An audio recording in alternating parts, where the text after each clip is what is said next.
Hey, muy buenas noches, everyone. I hope everybody's doing well, blessed, and enjoying family.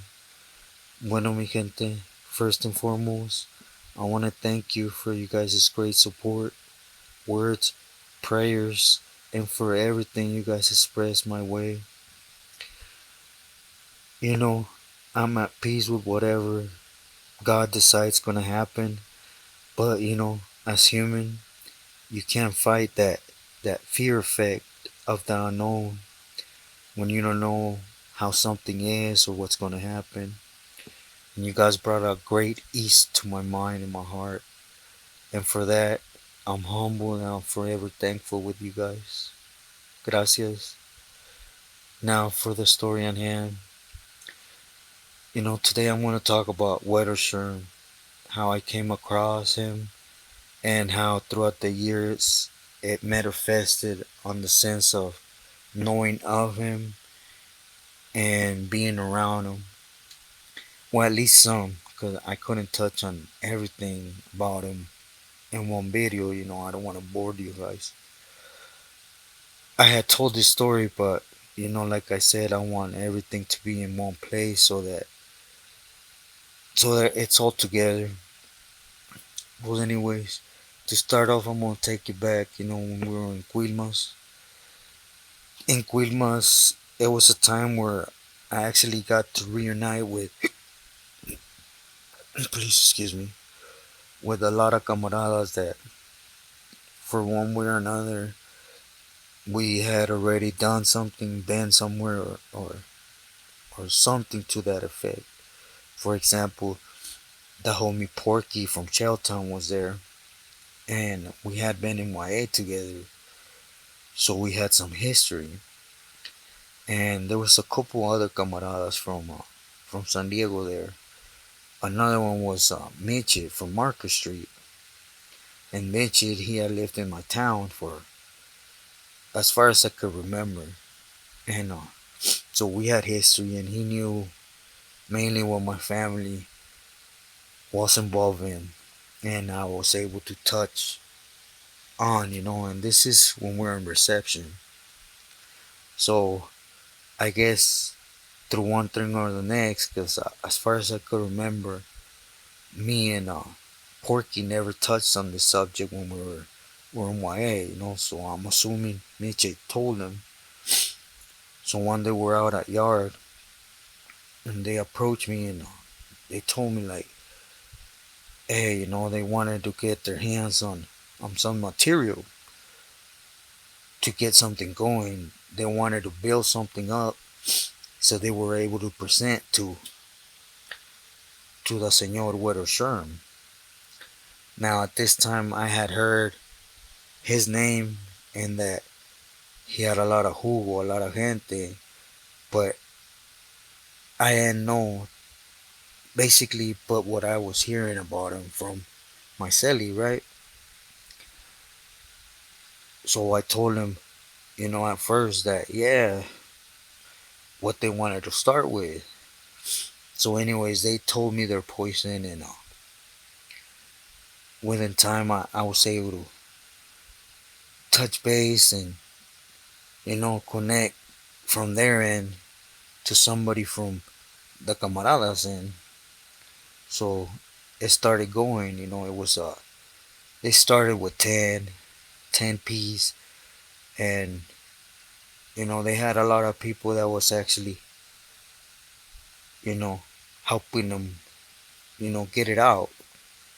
So then it went to 15, and throughout all this, they're of course they're making sure some love is reaching the Pili, and which in reality, especially nowadays, is how you get a Pili's attention, right? Which is fatty and dope. So at this time, things started getting a little bit complicated, at least at my family's end, cause they don't really like to do things like that. That least they like to do at one shot is 20, and it's cause the bundles.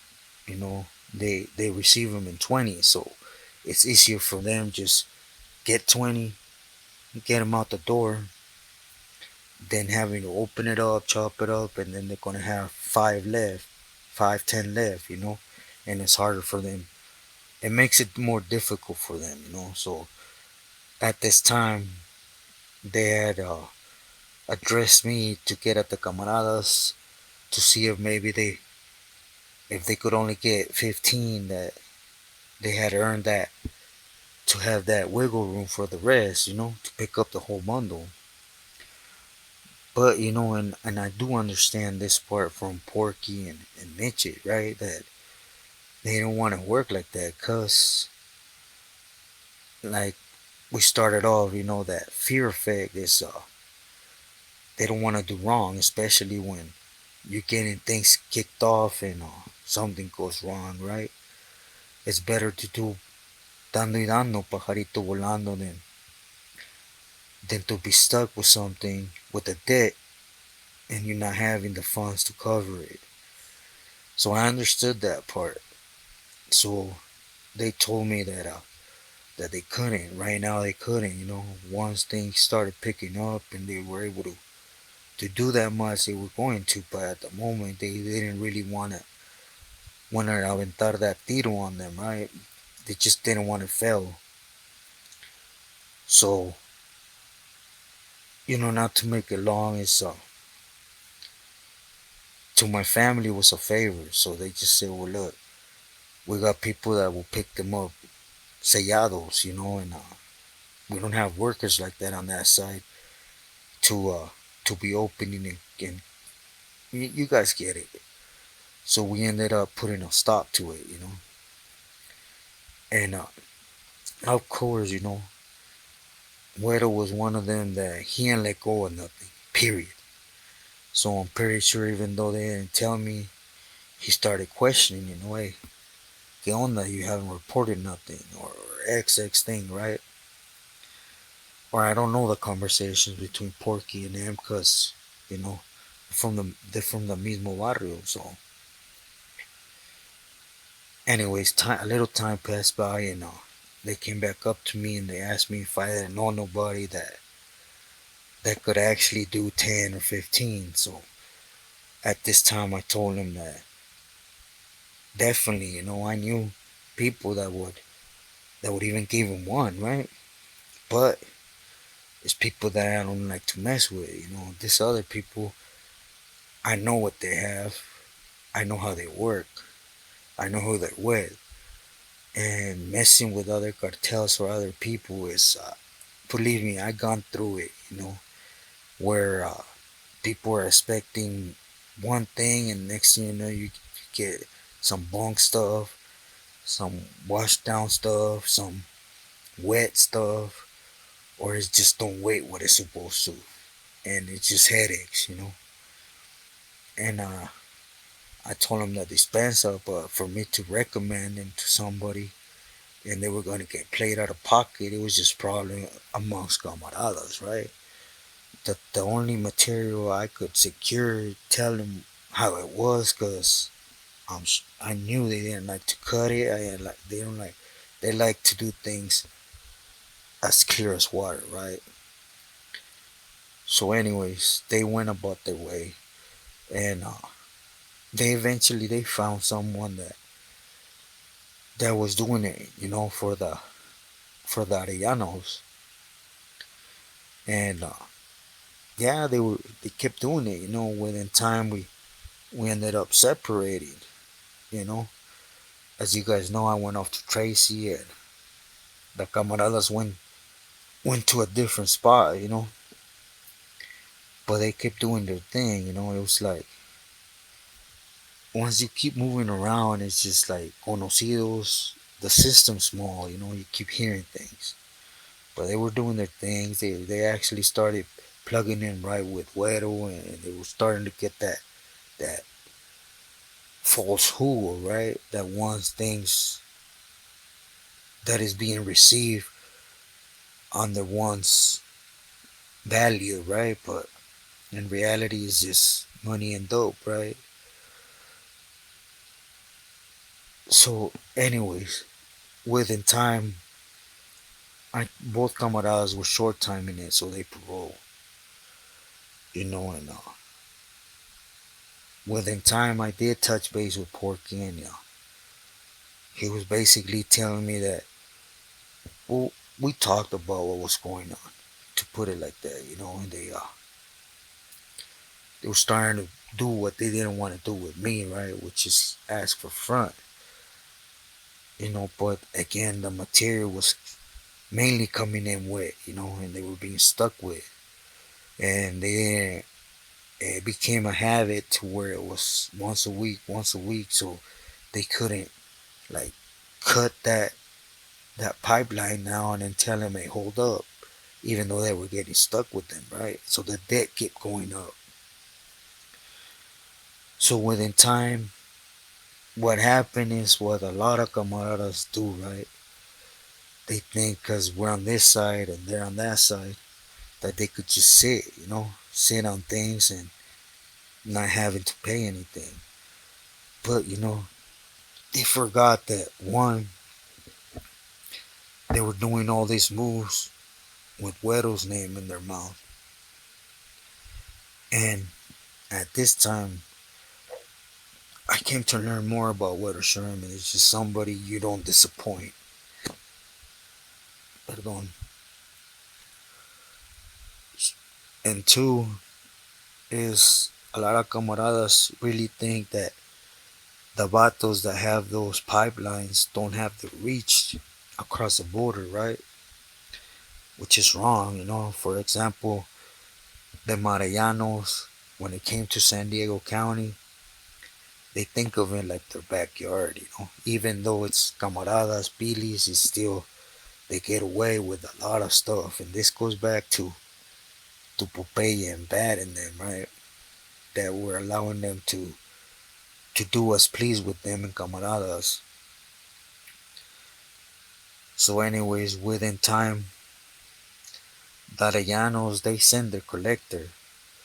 And usually when they send people, it's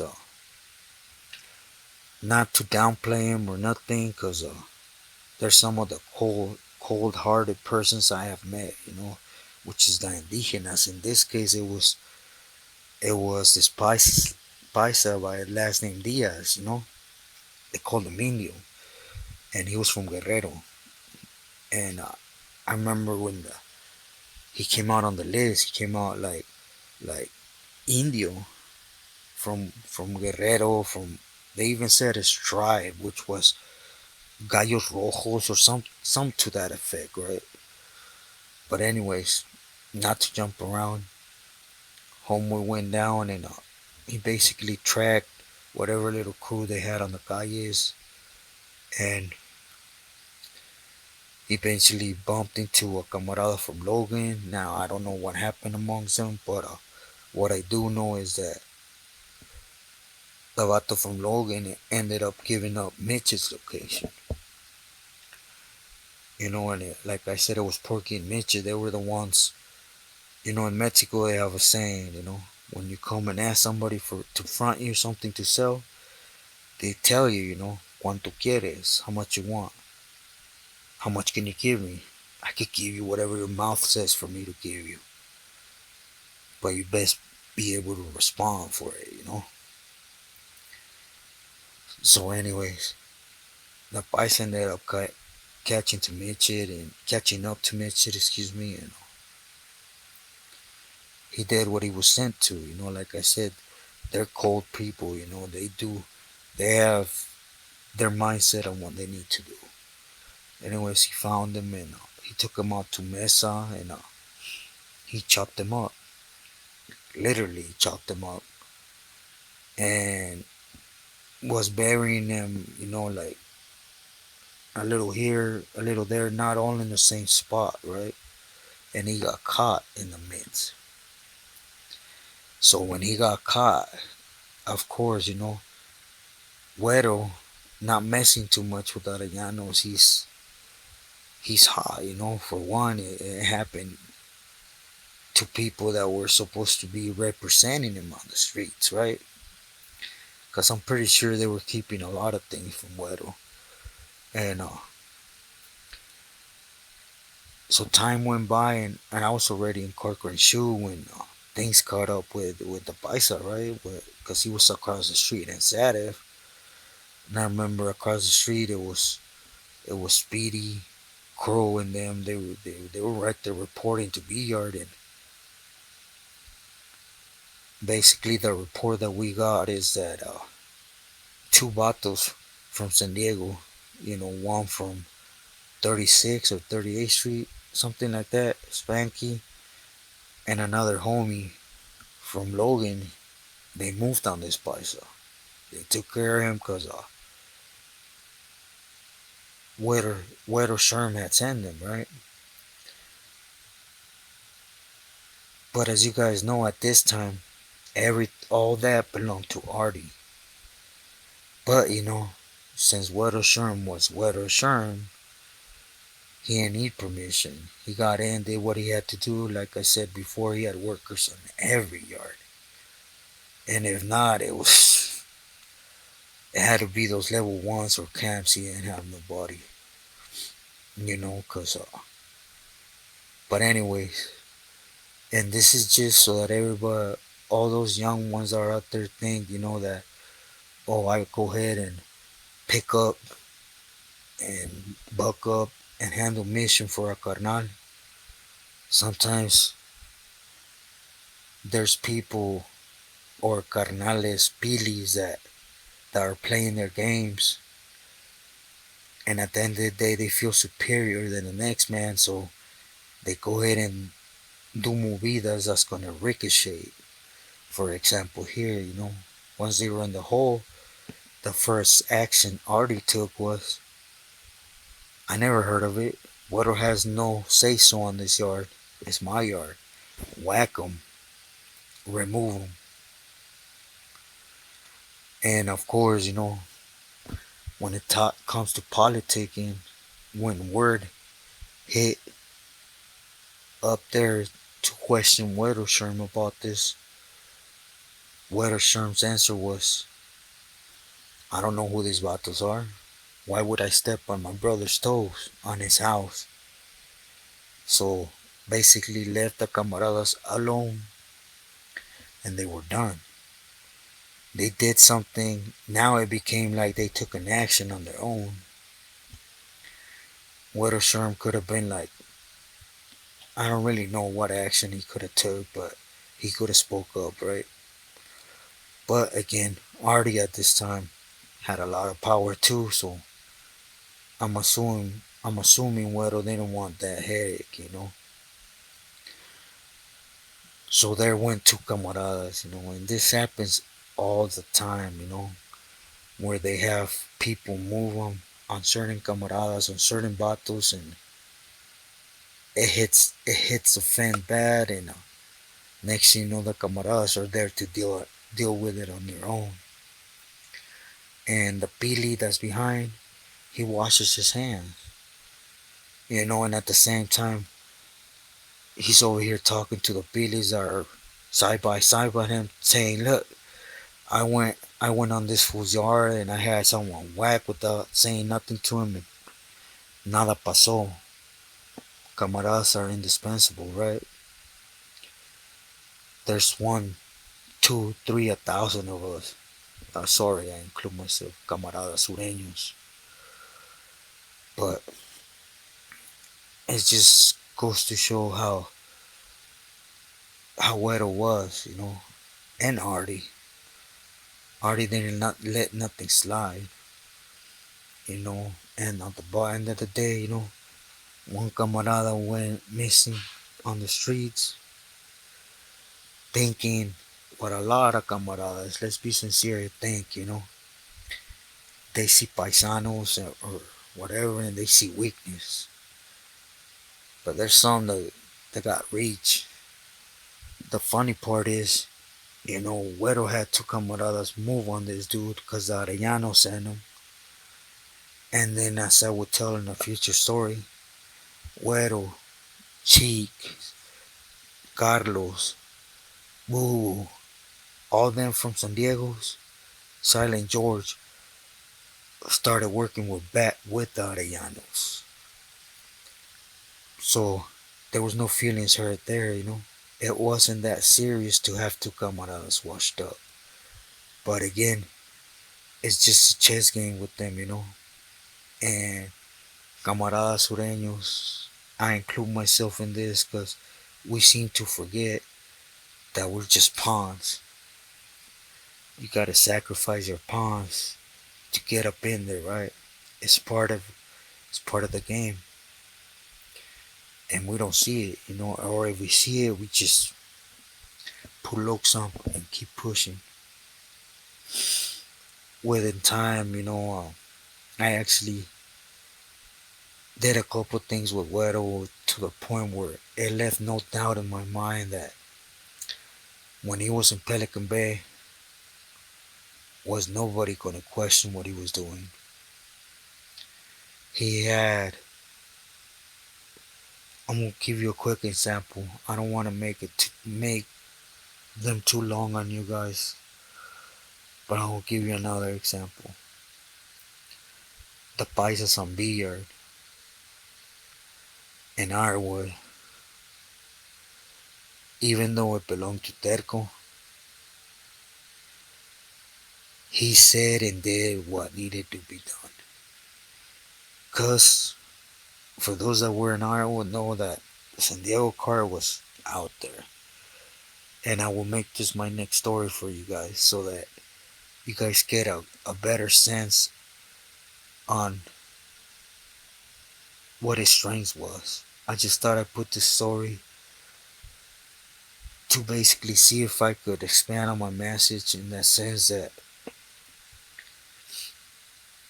you know, there's not one but thousands of camaradas that, like myself, live under that of being a campulero and pleasing these individuals.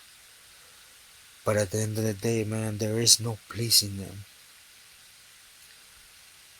Yes, you're putting money in their pocket and everything. Oh yeah, that's my sobrino right there. But when push comes to shove, do you can you really put your full trust in these individuals? Just be smart, you know. I'm not the only one to speak about this thing. You know, be about you, your family, about life, period.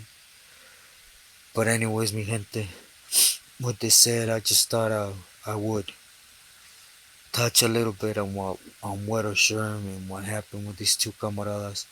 I actually, the first time I put out this, there was a comment from somebody saying that later on, I think, or sometime back, Porky ended up, I believe, locking it up or becoming Christian, some to that effect, you know. And but on my next one, I will touch on. I'll make it fully about Weddle Sherman, my personal crossings with him, and my thoughts on his situation now and the Sam status. But I hope I made sense with you guys. I've been laid out since Saturday, and uh, you know what? I'm not even gonna say nothing. I'm here. God is great, like Nella says. God is great all the time.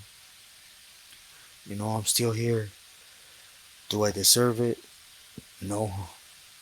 But as many of you guys say, you know, there is a reason why He's allowing me to be here. I hope I'm able to touch on those expectations of Him towards me. Every day I ask, you know, show me what I need to do. But, you know, again, everyone, don't get fooled into thinking there's a sense of pleasing these individuals. You gotta remember what they personally say, you know. M is about M, nothing else. With this said, I hope everybody stays true to yourself. loyal to loved ones. Again, muchísimas gracias. I send my full love. Blessings to all. Good night.